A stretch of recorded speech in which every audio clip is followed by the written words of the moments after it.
Bonjour, bonjour, bienvenue donc sur ces 365 jours de défi astro. On est au numéro 26.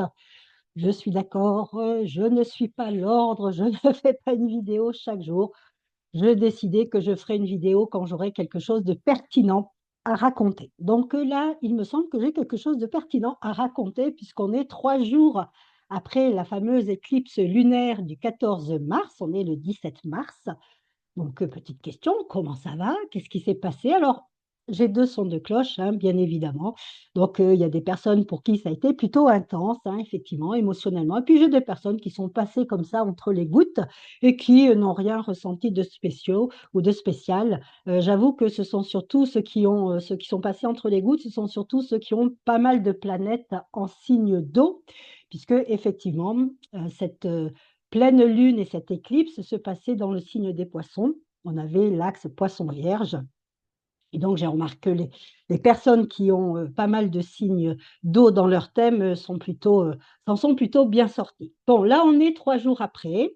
On a bien sûr depuis hier, donc depuis le 16 mars, on a la rétrogradation de Mercure, cette fameuse rétrogradation qui nous fait perdre nos clés, qui nous amène toutes les pannes possibles et inimaginables, qui nous énervent bien, n'est-ce pas? Parce que c'est des petits tracas dans le quotidien dont on se passerait bien. Et puis, on a également la rétrogradation depuis le 3 mars de Vénus. Et tous les deux, Mercure et Vénus, sont rétrogrades dans le signe du Bélier.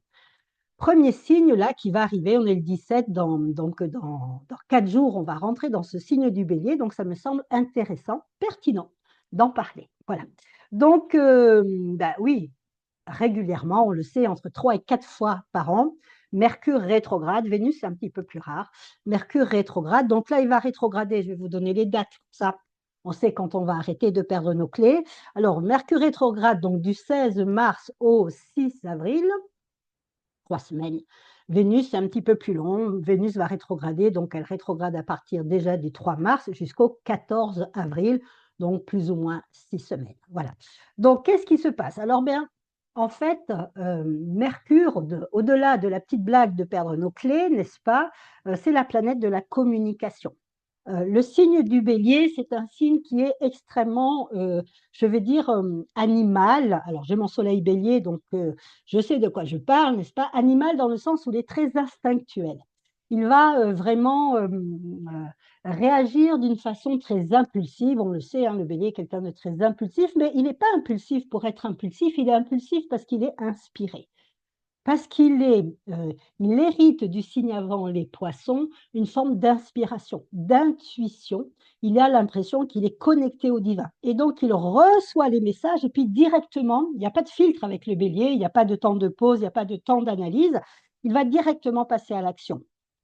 Donc intuition, action avec le bélier. Alors, quand on a un Mercure bélier, moi je suis bélier, mais je n'ai pas Mercure bélier. Quand on a un Mercure bélier, eh bien, effectivement, on va avoir une pensée comme ça extrêmement rapide. Hein. Il n'y a pas, encore une fois, il n'y a pas de temps d'arrêt, il n'y a pas de filtre, il y a vraiment, on est un être extrêmement impulsif, intuitif, on est dans l'agir pour l'agir, j'ai presque envie de dire. Il y a vraiment quelque chose de l'ordre de très dynamique, de très enthousiasme. On être quelqu'un de très joyeux. Un Mercure bélier, un signe de feu, va amener beaucoup de joie. On a une pensée aussi. Voilà. Après, on peut avoir des petits problèmes de bégaiement quand on était petit, parce qu'un Mercure bélier, eh bien, le mental est plus rapide que la parole, donc on peut avoir des petits problèmes comme ça. Mais ce qui est aussi intéressant dans cette énergie du bélier, c'est que c'est l'énergie de la naissance, l'énergie de la renaissance et donc l'énergie des pionniers. Donc, quand on a Mercure et Vénus dans le signe du bélier, même quand ils sont rétrogrades, hein, eh bien, il y a cette idée, il y a cette impulsion, il y a cet élan de ah, qu'est-ce que je vais faire de ma vie? Comment j'ai envie d'instaurer ma vie? Qu'est-ce que j'ai envie de mettre dans ma vie? Et puis surtout, qu'est-ce que j'ai envie de mettre ou de vivre ou d'expérimenter qui sera nouveau, qui va m'amener sur un nouveau chemin. Donc la rétrogradation, qu'est-ce que c'est? Rien d'extraordinaire. De toute façon, c'est une illusion d'optique. Ça n'existe pas, la rétrogradation, au niveau de l'astronomie. Ça existe, si vous voulez, parce qu'on a l'impression. Alors, pour expliquer de façon claire et concise, on va faire simple. Imaginez que les planètes, elles progressent comme sur une autoroute. Mais au lieu d'arriver tout droit, en fait, elles ont un mouvement, comme ça, on appelle ça un mouvement sinusoïdal. Je n'arriverai pas à le dire aujourd'hui, c'est pas grave, vous avez compris, elles ont un mouvement comme ça de vague. Et par moment, dans ce mouvement de vague, on a l'impression que la planète, elle avance, et puis on a l'impression que la planète, encore une fois, de notre point de vue terrestre, elle va faire comme une boucle, et puis elle va revenir sur elle-même, et puis après, elle repart.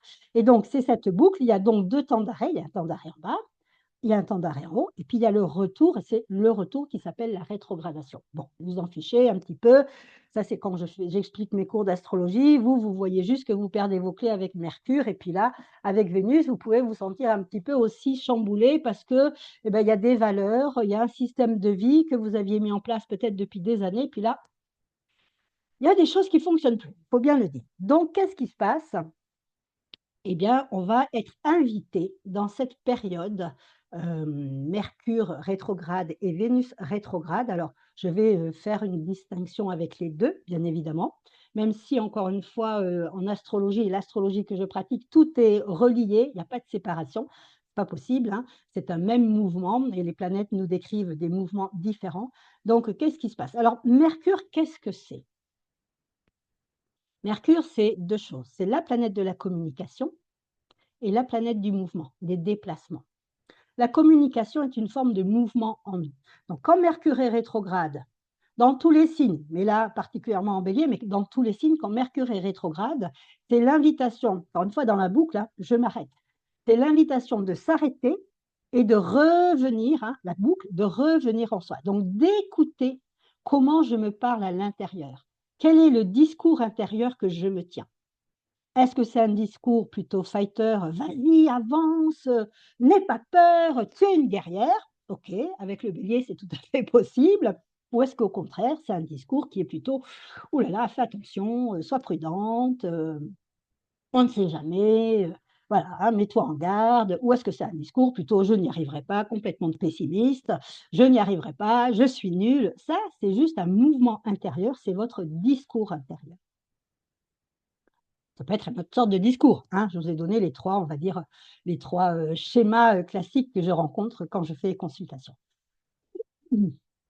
Donc fatalement, Mercure rétrograde, c'est un retour en soi et c'est un retour dans nos élans profonds. Le Bélier, premier signe du zodiaque, c'est vraiment l'essence de qui je suis. Quand je nais, hein, quand j'arrive au monde, j'arrive d'une façon extrêmement, entière, c'est-à-dire je n'ai ni vêtements, je n'ai rien, je n'ai pas encore de compte en banque, pas de voiture, je n'ai rien, je suis vraiment dans une grande vulnérabilité. Ce qui veut dire que cette vulnérabilité est l'essence de qui je suis. Donc revenir en soi, dans la communication avec soi, dans ma plus simple expression, qui m'amène à toucher ma plus grande vulnérabilité. Pourquoi est-ce que je dois être dans cette grande vulnérabilité? Parce que quand je suis dans cette grande vulnérabilité, je laisse la vie me traverser. Le bélier, premier signe du zodiaque, est le signe de l'étincelle de vie. La vie apparaît au bélier, hein, c'est vraiment l'impulsion, c'est la naissance, l'impulsion. Je suis en potentialité de devenir ce que je vais devenir. C'est un petit peu comme le gland du chêne, hein, c'est une potentialité. Pas encore, il va vivre encore plein de choses avant de devenir un chêne éventuellement bicentenaire. Là, on est dans la potentialité de qui je suis.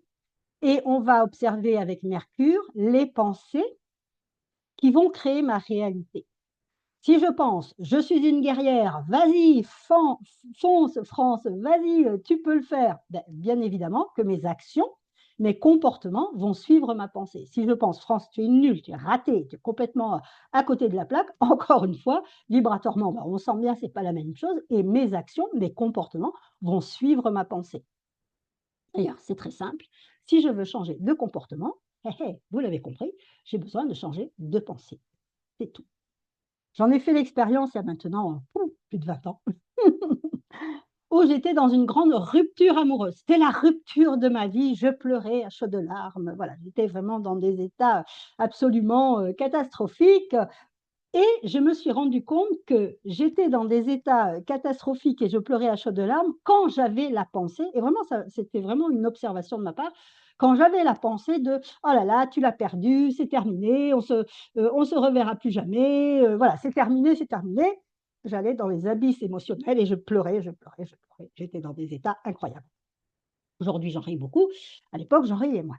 Et puis, 2 secondes après, j'avais l'autre pensée, une autre pensée qui venait. D'ailleurs, c'est très marrant. Ça m'arrivait une matinée, je me suis amusée à jongler avec les 2 pensées pour voir si c'était vraiment ça qui se passait. Et j'avais une autre pensée qui disait: «Bon, vous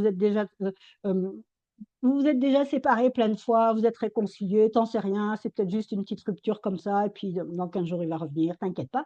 Et là, je voyais que vraiment mes émotions se transformaient radicalement. J'étais plus apaisée, je pleurais plus, voilà, je vaquais à mes occupations. Et puis, je me suis amusée toute la matinée à dire: «Oh non, mais tu l'as perdu, là, c'est fini, c'est compliqué.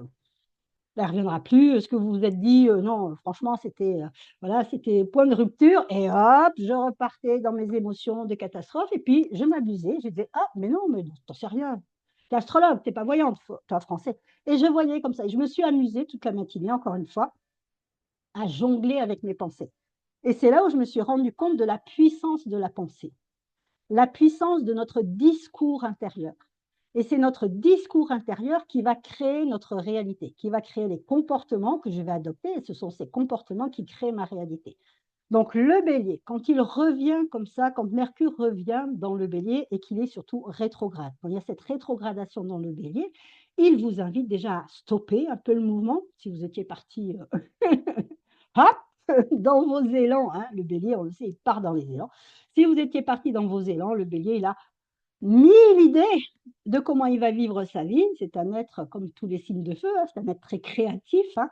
Donc vraiment, il a 1000 idées et là, c'est vraiment: «Bon, arrête-toi un peu là, stop, hein», c'est dans le haut là, hein, l'arrêt. «Arrête-toi un petit peu là et puis on va regarder qu'est-ce qui se passe, on va faire un petit peu de tri peut-être, hein», parce qu'on a le Bélier, on a le Mercure des Gémeaux, le mouvement, la communication, et puis on a le Mercure de la Vierge aussi, hein. Mercure a 2 fonctions, hein. On voit bien comment cette planète-là, elle est très importante dans notre constitution, dans notre façon d'être, et on a le Mercure de la Vierge qui va ranger, trier, classer et qui va, ordonner, qui va nettoyer.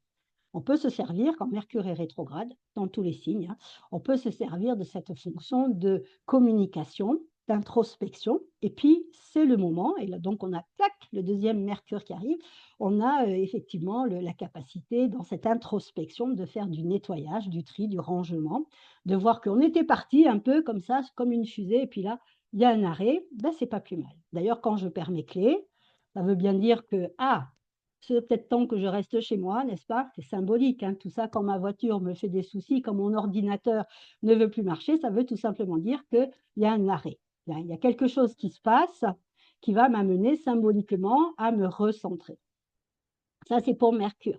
Donc, effectivement, avec le bélier, on peut sentir comme ça qu'on a une âme de pionnière, et moi, mon travail, alors s'adresse à monsieur, madame, tout le monde, bien évidemment, mais je me rends compte que j'attire surtout des thérapeutes, enfin, ce que j'appelle moi les anciennes sorcières, hein, qui sont devenues aujourd'hui thérapeutes, accompagnantes du bien-être, parce qu'il y a un travail d'alignement. Je vais proposer un travail d'alignement. Et Mercure rétrograde vous propose un travail d'alignement en bélier sur vos vraies valeurs, sur l'essence de votre être. Avec Vénus, donc, comment ça se passe? Et puis là, c'est très intéressant parce qu'ils sont côte à côte, hein, ce qu'on appelle une conjonction dans notre jargon. Ils sont côte à côte. Et donc, qu'est-ce que ça nous dit? Vénus, c'est la planète maîtresse du taureau qui va amener le corps, et puis la planète de la balance qui amène la sociabilisation, hein, c'est l'ouverture au monde avec la balance.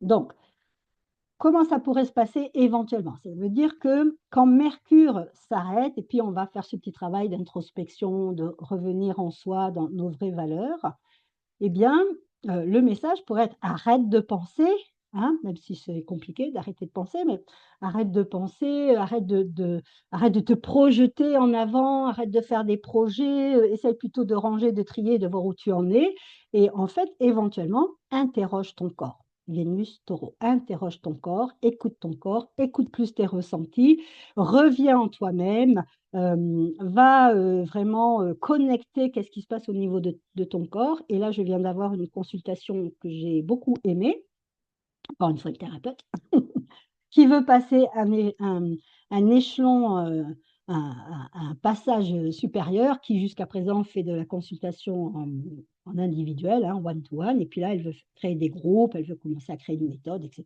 Super, elle veut donc s'élargir, s'expanser, et puis elle voit qu'il y a des peurs qui arrivent. Et donc, ce que je voulais vous dire aussi, c'est que le grand mensonge, ça c'est un mensonge absolument affreux.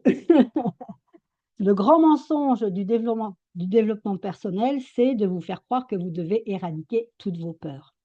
Je vais vous le dire, ça n'est pas possible. Pourquoi? Parce que la peur, ça fait partie de notre physiologie. C'est quelque chose de naturel en nous. C'est une émotion naturelle. C'est comme si on disait: «Je veux éradiquer la tristesse» ou «Je veux éradiquer la joie». Ça n'est pas possible. Pourquoi? Parce que alors, la joie non, mais la tristesse et toutes les autres émotions, elles ont une fonction de protection.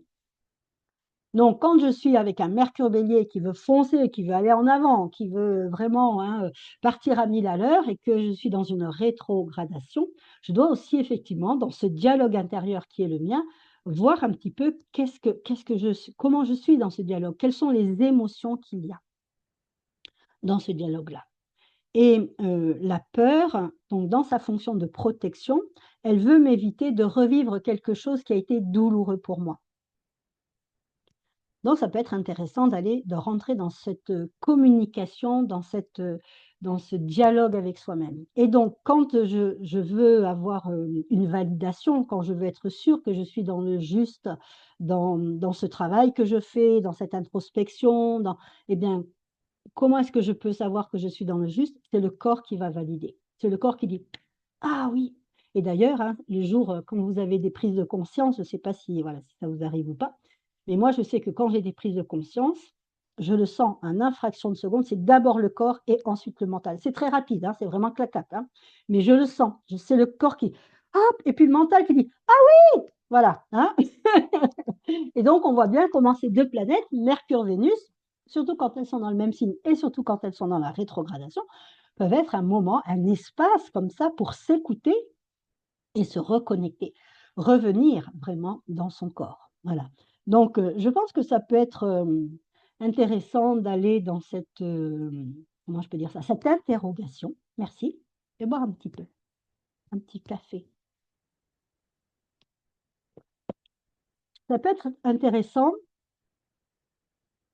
parce que Mercure est associé à la pensée et la pensée vient de notre vision, hein, je veux dire, où la pensée crée la vision. Voilà, on peut plutôt dire ça dans ce sens-là.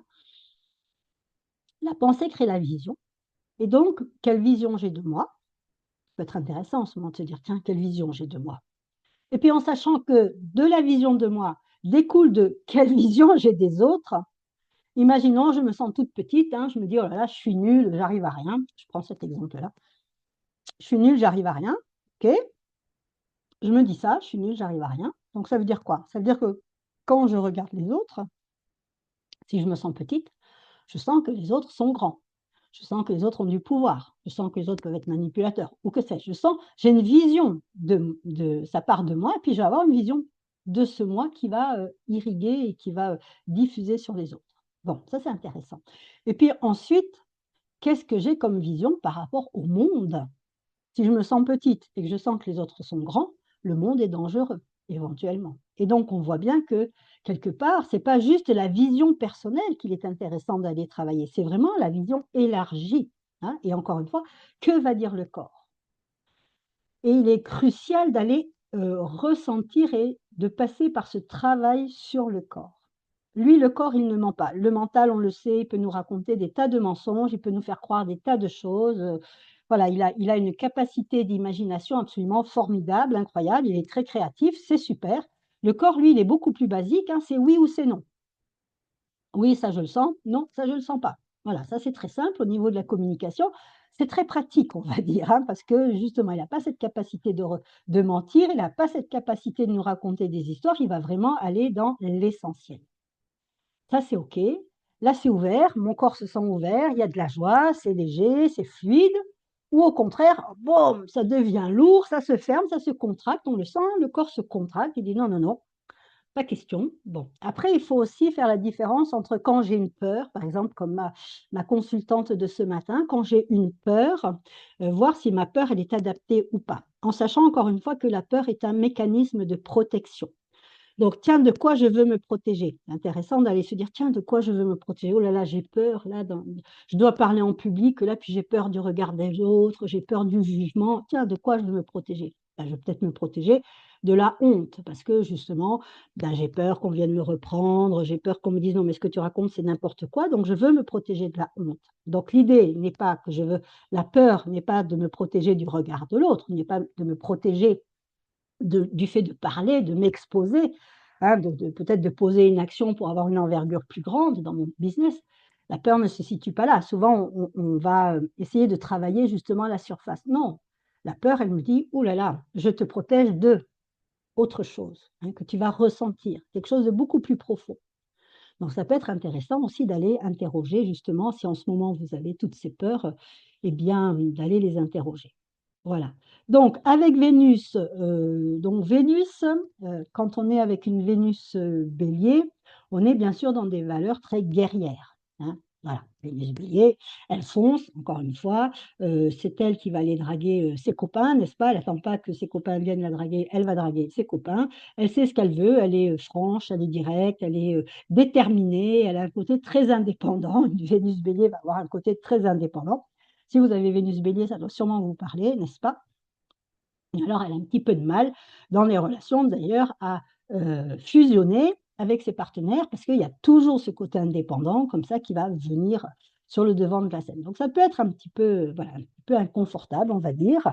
Hem Et donc cette, Vénus Bélier qui est très fougueuse, hein, quelque part, fonceuse, qui ne s'arrête jamais, ça peut être intéressant aussi d'aller visiter vos valeurs et de dialoguer. Là, pour le coup, on va reprendre Mercure et de dialoguer avec vos valeurs.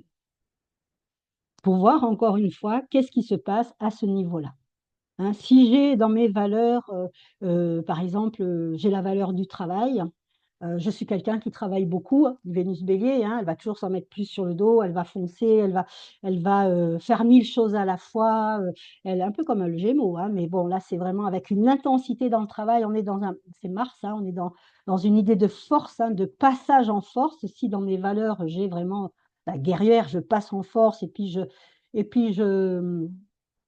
puis même, ça peut être au niveau du quotidien. Je veux dire, je peux être une super maman. Je m'occupe de mes enfants, je m'occupe de la maison, j'ai un boulot à côté, je vais faire du sport, voilà, entre midi et 2 parce que je n'ai personne, donc je n'arrête jamais. C'est une guerrière, voilà, c'est ça, les guerrières des temps modernes, c'est ça, je n'arrête jamais. Et en fait, il faut aller regarder, explorer aussi, qu'est-ce qui se cache derrière cette valeur-là? Ça parle toujours de moi, ça parle toujours de ma construction, ça parle toujours de mes croyances, ça parle toujours de mes schémas. Qu'est-ce qu'il y a derrière ça? Est-ce que j'ai l'impression que je n'ai pas le droit de me reposer? Est-ce que j'ai l'impression que si je me repose, tout va tomber? Je serai dans une forme de contrôle. Bon, voilà. Et donc, on va encore une fois, rétrogradation, revisiter, revoir, hein, revenir en soi pour aller voir de quoi ça me parle. Bien, je pense que quand vous aurez fait, tout ce petit travail-là, n'est-ce pas? Ce sera déjà pas mal. Vous allez avoir déjà une vision plus claire de qui vous êtes. Alors c'est intéressant puisqu'au niveau du timing quand même divin, on a à la fin de l'hiver, hein, on est le 17 là, donc 18, 19, 20, 21, dans 4 jours, on va passer dans les énergies du printemps. On voit bien comment on a ce travail presque de dernière minute, là, sur la dernière ligne de rétrospection, de rétrogradation, d'interrogation, parce que justement, dans 4 jours, on passe vraiment dans les énergies du printemps. Donc, si vous avez des projets, hein, parce que c'est déjà les énergies du printemps, elles n'arrivent pas pile le 21. Il y a toujours un passement, il y a un glissement comme ça au niveau énergétique. Elles sont déjà un peu là. D'ailleurs, moi, à la montagne, quand je regarde par la fenêtre, j'ai un sommet blanc, immaculé, magnifique et puis dans la journée, j'ai les 4 saisons. Il pleut, il fait soleil, il neige, il y a du vent, enfin bon, bref, chaud, froid, chaud, froid. On est bien dans les périodes de mars et donc on voit bien comment on est dans une transition, hein. C'est-à-dire qu'on n'est pas encore vraiment on est à la fin de l'hiver, donc on est vraiment en train de lâcher des choses mais en même temps, le nouveau n'est pas encore là, donc on est vraiment dans un no man's land où on doit réfléchir à quelle impulsion et surtout, quelle motivation, hein, là je vais insister sur ce mot, quelle motivation, va animer mes actions? Pourquoi je fais les choses? Mercure rétrograde, Vénus rétrograde, c'est tout à fait l'interrogation qu'ils vous posent tous les 2. Voilà. Et ben, ce sera tout pour moi aujourd'hui. C'est déjà pas mal, hein. Je crois que quand vous aurez fait ce petit boulot-là, ce sera déjà pas bien. Voilà, on sera bien. Ben, je ne sais pas quand sera la prochaine vidéo. Je vais y aller vraiment maintenant à l'instinct, au feeling. Voilà, j'ai vraiment décidé de me lâcher la grappe, moi aussi, hein, avec ce côté, je m'en mets toujours plus sur le dos. Je me lâche un petit peu la grappe et je reviendrai vers vous toujours quand j'aurai quelque chose de pertinent, à mon sens, encore une fois, à vous dire. Et puis voilà, on va faire ces 365 jours comme ça, tranquillement. Je vous fais des gros bisous. Je vous souhaite une magnifique journée. Si vous avez envie en commentaire de me dire un petit peu comment s'est passée cette période de pleine lune accompagnée de l'éclipse, je serai ravie de vous lire et ravie de vous répondre, bien sûr, comme d'habitude. Bisous, bisous. À tout vite.